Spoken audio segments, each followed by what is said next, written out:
I'm here with Bayden Barber, who is the executive chair of Ngāti Kahungunu Iwi Incorporated. Kia ora, Bayden, how are you? I'm good, Andrew. Very well. Good. Bayden, thanks for joining me. You've had quite a busy week. I mean, obviously it's in the wake of the elections as well. Just looking back, how do you feel the elections went? Were you surprised, particularly in the Māori electorates, because we almost had a clean sweep for Te Pāti Māori, winning 6 of the 7 seats with only our electorate, Ikara Rafiti, remaining with Labour. What's your take on what happened and why? Yeah, I think they're quite a big surprise, especially with some of the incumbents that were toppled from the Labour, senior caucus members, ministers that were dethroned by the Māori Party candidate. So I guess it's a sign of the times, really, frustrations around a number of things. But it was surprising because, with the Māori caucus and the Labour Party had supported a number of kaupapa, which were, good kaupapa such as iwi housing and other things. But yeah, I guess the appetite with the Labour Party had run its course, and you saw some big upsets, and all of them were upsets. In my mind. But yeah, if you can mobilise the rangatahi vote, which is what they did well in those electorates, well, it's a big part. The young voter or the young population, Māori population, is where the bulk of our population is. So if you can mobilise them, well, then you're going to get success. And when they're around the Ikoro Rāwhiti, I mean, that was the seat touted to be a sure kind of a sure seat for Mecca, but I don't think it was ever a sure seat because the way that went down, coming across from the Labour Party, I don't think that resonated well with a lot of the voters, and it showed. But yeah, it's certainly a Labour stronghold, and we saw that with every other seat falling to the Māori Party. But it's exciting. It's exciting. They'll be a strong voice in opposition, and they'll need to be a strong voice because the National Act, New Zealand First, pre-election, some of the rhetoric that were coming out of those parties, a cause for concern for Tiwi Māori, and yeah, we just have to see how that plays out. But we will be voicing our opposition to a referendum on the treaty. First off, there's no place for doing such things. The treaty is there to unite Aotearoa. It's not there to separate, and that's where people get it wrong. So you've been down at the Iwi Leaders Forum in Christchurch this week, and obviously that was a topic of discussion because, as you said, ACT and I think New Zealand First are particularly keen on getting this referendum on the treaty. What is it that is so abhorrent about it to you and the other iwi leaders about having a referendum? Well, it's not just abhorrent to us as iwi. It should be abhorrent to people generally in Aotearoa. I mean, it's our founding document. It's the document that sets out the relationship between tangata whenua and the Queen and her people, and my ancestor signed that, so I'm a direct descendant of one who saw the potential of having such an agreement between the peoples to work together for all of our futures. So yeah, I don't see it happening. I think the National Party is too I don't think they'd go there. But these guys, they campaigned on such rhetoric, and they'll be looking to see something put in place. But iwi Māori just have no appetite for that type of rhetoric, narrative. But we did say to the National Party, hey, Māori have achieved when national governments have been in power. The Kohanga Reo movement came through a national government. Some of the changes in Te Reo, whānau ora, the list goes on. And so what are the opportunities to continue to work together, to continue to achieve, to support Māori outcomes, not just Māori, if we can get our Māori community stronger, that's good for everyone. That's good for the whole of Aotearoa. So, I think whilst there is some apprehension around potential politicking, we certainly are focused on the opportunities. So did Christopher Luxon meet with you with the forum? He didn't. He was tied up in negotiations with ACT and New Zealand First.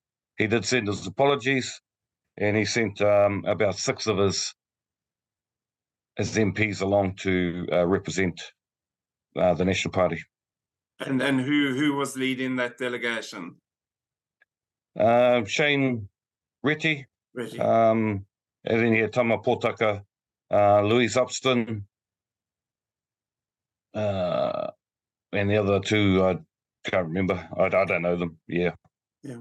And so what was the message that the Iwi Leaders Forum said to them? You obviously voiced your opposition to any referendum, but did you indicate in any way what you would do if they went ahead with this? No, we didn't actually make that a focal point of the discussions because, one, the Prime Minister wasn't there. Yeah. And the other 2 leaders weren't there. So we'll keep the powder dry, but that will come up at the treaty grounds at Waitangi. And so we'll prepare for there. The discussion yesterday was more about what we've achieved as iwi over the past, or however many years the Iwi Chiefs Forum has been going, with some of the momentum that we've gained with the last government, some of the aspirations that we want to continue, and I guess a tono to national. The Greens were there too, and the Māori Party. We had one from the Māori Party to the government that you have 80 iwi of the motu sitting around the table, looking for opportunities to work together. You would be wise to come to the forum and look at ways to work with iwi Māori. It's about moving forward and moving forward together. So that was kind of the key message. We outlined some of the things that we've achieved, such as the housing prototypes, and we want to continue that. The freshwater space, looking to continue on some of the work that's been done in the environmental space, and also in the social space, education and health.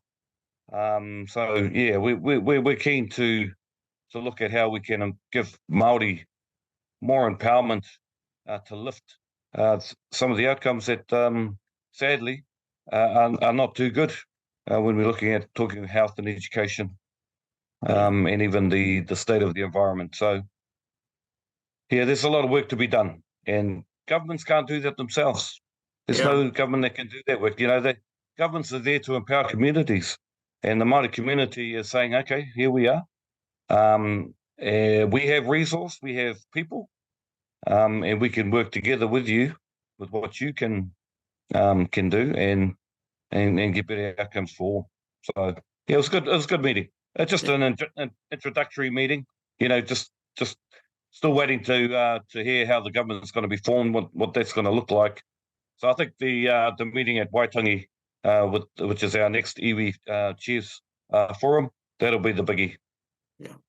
Because the one thing that National was quite strong on before the elections was co-governments, and they didn't see a space for co-governments in the public sort of arena kind of thing. Was that touched on, and do you think there is still opportunities with this national-led government to explore and expand the role of co-governance? We didn't jump into co-governance. That probably will come up at Waitangi, but the treaty did come up, and like I said, it's our founding document.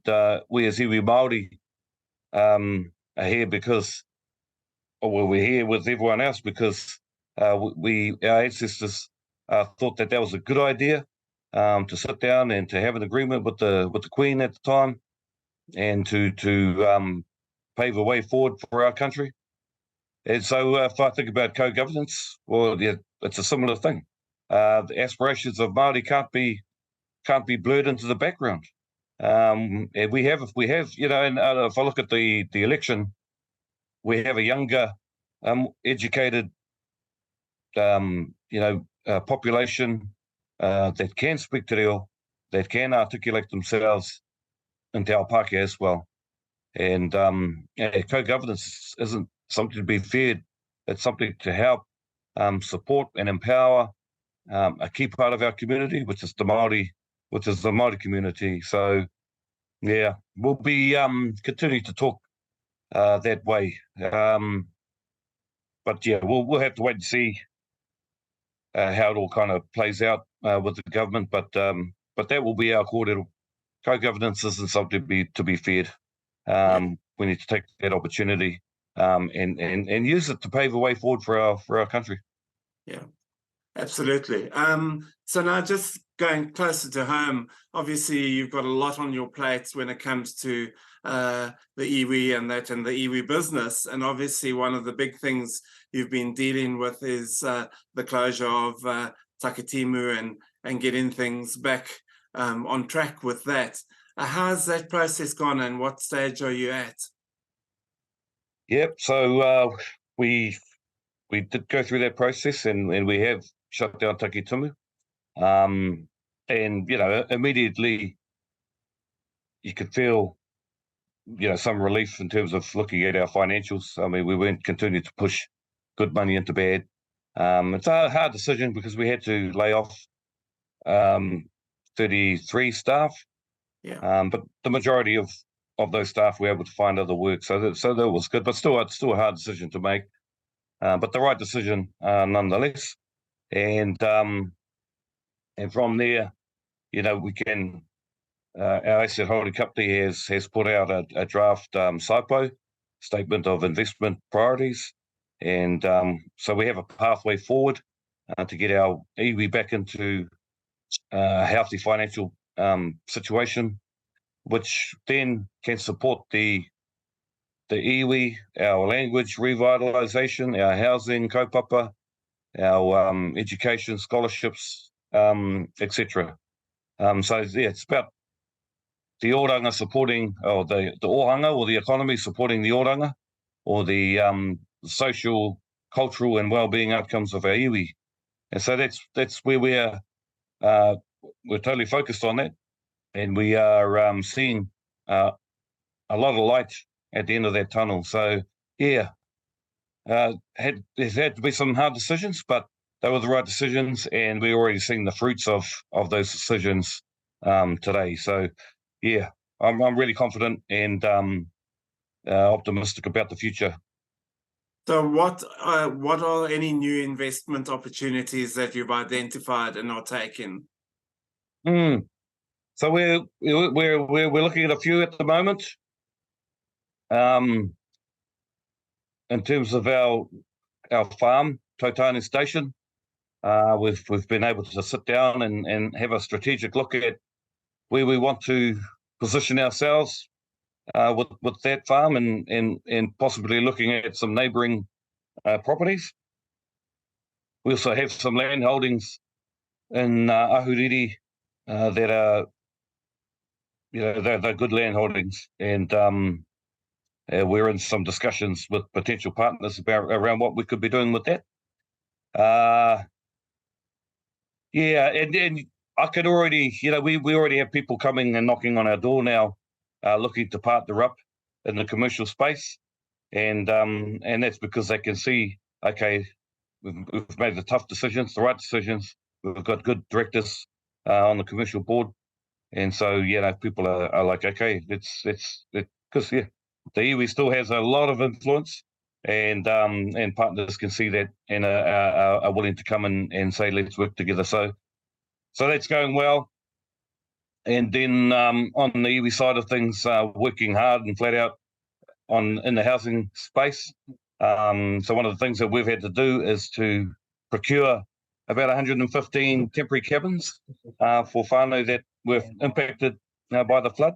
So all those marae communities that were impacted, it's been a big mahi getting those built and getting those delivered. So we've got whānau in Pōranaho and Oamahu, Waihoki and Tāngoio that are living in these. And they're not just little boxes either. They're quite decent accommodation with kitchens. Some of them are fully serviced kitchens and bathrooms and whatnot. So and then we have our enduring housing kaupapa, which is moving forward. So a lot on, Andrew. We have our AGM on the 25th of November. So if anyone wants to hear about what's going on at the iwi, which is our people, they'll be coming along to that to hear that face to face. So it's a busy time. Yeah. Talking about the rebuild and that, have there been any concrete decisions on moving any of the marae that were badly affected, or is that still up for discussion? Yeah, it is still